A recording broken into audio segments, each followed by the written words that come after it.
You will stay consistent and you will flatline and eventually fall off a cliff. It happens repeatedly. There are two types of launches. One grows your business, one builds your business. You must be able to move out of growing your business into building your business. First, I want to start with this. There are two different kinds of launches, and most entrepreneurs are out here in the service-based industry, especially online, do not understand that there's different ways to launch. If you are launching to grow your business, that means you have started your business with a lot of work. Everybody has to start there. And I put this as a must. When you start a business, you have to have an idea, then you start working hard to get some sales, and then you move to consistency. When I hear my business is good, I automatically say, oh, they're stuck in consistency, which means you have used launches to build your business. Are those launches hard? Have you put a lot of work? Have you been constantly growing your employees or your consultants that are working with you to help with these launches? When I had my course and I was launching, I threw money at it like there was no tomorrow because I was selling a course, which I've never done before, that if I just threw a ton of money at it, it would be effortless. Oh my God, it was not. I called them a loud launch. They're loud. You got to get people's attention. You're grabbing them from everywhere. You got to run ads. You need to get people into these. What if you're a solopreneur? What if you don't have the back end capital to run this? That means every week you have to find another 20, 30, or 100 people to fill that event. It takes time to grow. You have to get the audience. Over time, you'll get more and more. Yes, you can go through the reps. Yes, you can do it weekly. I'm okay with that in the beginning. But as an entrepreneur, as a woman founder in this industry, in the service-based industry, if you're going to continue to launch like this to grow your business to the next level, you're done. Now, when you get to the point of consistent sales and you're telling me my business is good, but is it great? If it's not great and you're at the next evolution of your business, you are the person I want to talk to. I want you on my email list where I drop detailed information on how to do income jumping, ecosystems, all the cool stuff, because I want you to be a time billionaire. You are ready for the next level. Let's talk about the next level. Using launches to build your business. We are no longer looking to grow the business. We are looking to build the business. In my mind, with all the entrepreneurs I've done, with over 100 million in sales, with 20 plus years experience as an entrepreneur, many times failing, many times learning, I have learned a big lesson. When you get to a certain point in the business, if something doesn't change, that's your ceiling. If something doesn't change, what will happen is you start going down, and that's falling off the cliff. You kind of plateau for a little bit. Amy Porterfield saw this coming. She knew, being in business for so long, that if she continued on this route, she would just go downhill. When you build, this is where it gets quiet. This is where it gets calm. This is where you may not even need to launch anymore. So let's talk about building. Building is the next evolution of the growth. We need to use subtraction and remove out all the noise. This, when I work with my clients, absolutely love it because I say, you don't need this person. You don't need that person. You can eliminate this. You can eliminate that. At this exact moment in time, I am a solopreneur running multiple businesses as a solopreneur. I am able to make a lot of money by myself. I don't have to pay all these people. I don't have a money problem, right? And it's funny, I just interviewed Deborah Smith and she'll be coming on the podcast here in a bit.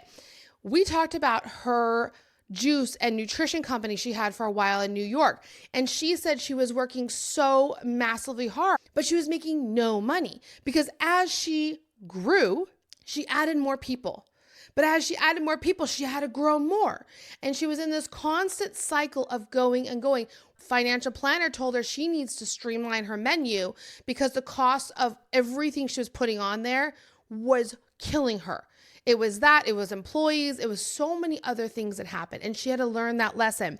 And so when we're looking at building, we need to start streamlining. We need to start cutting. So when you're building and income jumping, we want quiet launches. So let's talk about quiet launches. Quiet launches is not more, it's less. What we need to do when we are building the business is one, have we considered our exit strategy yet? I have talked to so many amazing women founders who are like, I have no idea. Or they go, well, I know I want to be on the beach somewhere, or I want to be traveling or something, but there is no real exit strategy. The question is, who's going to run your business if you don't want to do it anymore? Are you going to sell it? Is someone going to just step in and you step out of content? Like, what does the exit look like for you? You want to start here because this is how we can start structuring this build quietly. Most of the time when I get in and I talk with women founders and we're really, really honing this in, it's about looking at the exit strategy to go back to their main business, which they grew. Remember, we used big, loud launches to grow it. Now they want to build it. They want to make more money with doing less work. What they're going to do now is once we have the exit strategy, come back to the build part and say, this 1, 2, 3 type things were great. I want to keep this. But how can I take this and move it into my new business, very casual launches, but make a boatload of money? This is where we have to look and streamline, plug the leaks, find the problems, build the systems where we say, now you can do it this way. Let's take an example. If you are doing loud launches, and let's say you're launching 4 times a year and you need to fill it up and say 100, 200 people to get your percentages that actually convert, but you're only making like $100,000 a year and you're hustling consistently, tweaking, changing. Or can we ask affiliates who have the same people to help you fill your launch? If you raise your price, create a bigger problem to solve. Can we get less people in making as much money as you do in 1 year in one launch, but we have affiliates fill it for us? Or we reach back into our email list, into our ecosystem of potential clients and pick them out after we've gone through that growth phase. We should not have to be always on that treadmill hunting. When you hit growth, you need to transition to build. Build is quiet because I can now select people out. I have the audience, I have the viewers, I have the people. The hardest part now is looking through it saying, what can I do to get somebody to come to me so I don't have to hunt? If you want to play the volume game and you want to do a $300 product and you want to launch every week, you are in growth. You're not in build. But if you say, I want to take that $300 product and I'm going to make it $3,000 because I'm solving a bigger problem, then what you do is you can take that bigger problem, charge $3,000, and instead of launching every week, I'm not going to launch at all. Ooh, that's weird. Put in the comments if you're like, that's weird. Can I tell you, you don't have to launch at all anymore in the build phase. Okay. That's like sitting hard with you right now, but I want to be very clear. You can do this if you set it up right. If you look at the business, hire an expert like me who does this all day long. I tell people all the time, if you want me to solve your problem, if I can solve your problem in an hour, will you pay me $100,000? I fix all your problems. Will you pay me $100,000 for it? Most people are like, no, because we've been trained that we should take 6 months to fix the problem. I'm sorry.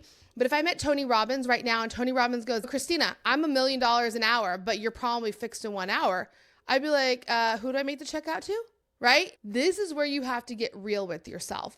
You need to charge what it's worth to fix the problem for the people who you are trying to solve. You don't need volume. You need the right people, the right price, the right problem that you're solving. And I want to be clear about this. Less time. You don't need months. If you're teaching something and you're coaching someone on something that you know can be done faster, sell it as being done faster, please. It's really important to make sure when we're in the build phase, less of your time, higher price is what the millionaires do, right? They do not say, I'm going to take all this time with you for $1 from you.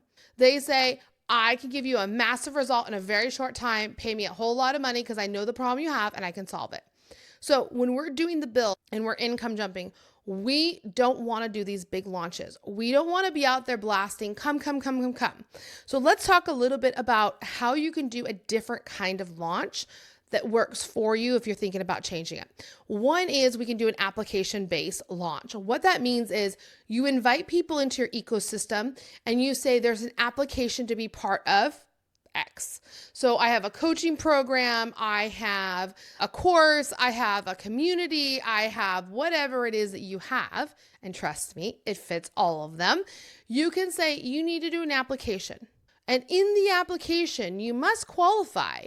Do they fit the identity of what you're doing? Because if their identity is not ready for what you're doing, they're a hard sell. Their identity has to be right on point. You need to make sure they can afford you.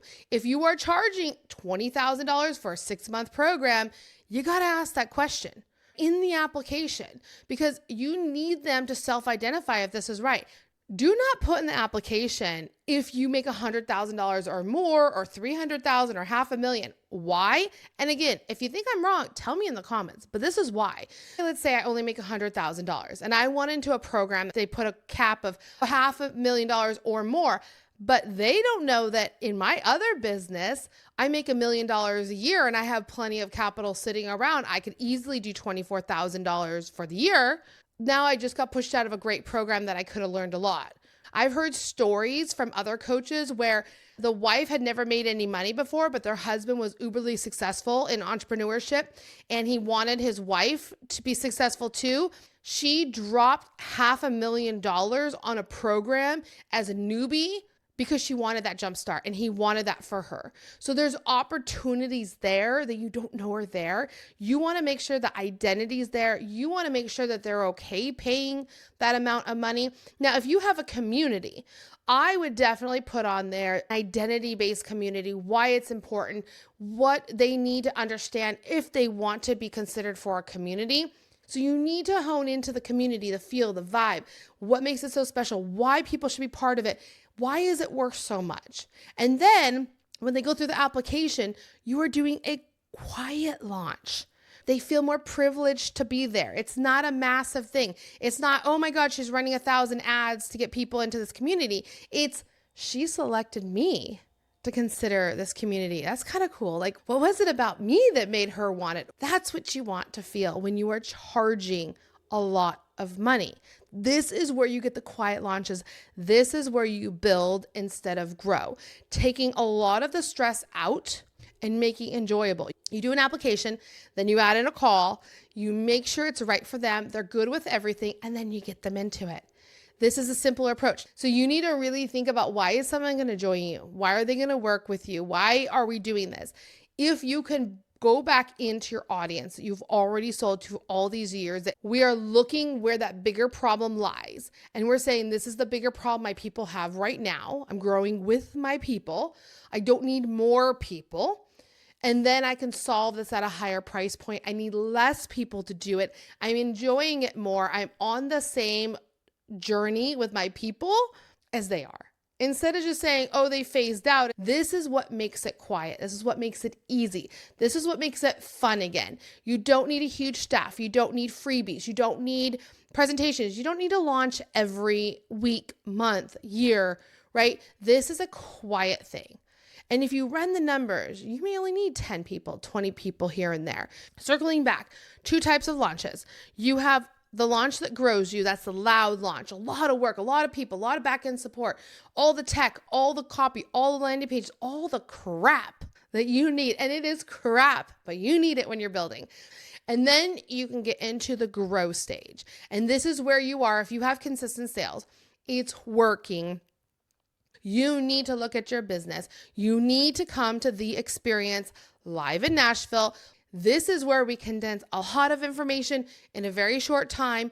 We're going to do some celebration. We're going to have fun. This is going to be a fun/working event because you can get all this done really fast with someone like me who knows what I'm doing, with women in the room who are doing exactly what you're doing, right? They're all in the same moment. So when we're sitting down and you're working on your case studies together, you're sitting next to someone else at your table who is doing the same thing you're doing. So you will get that advance, and you will not leave that event unless you have your actual plan detailed out ready to go, and you've already started implementing. I'll put the link below if you're watching on YouTube. If you're listening, it'll be in the show notes.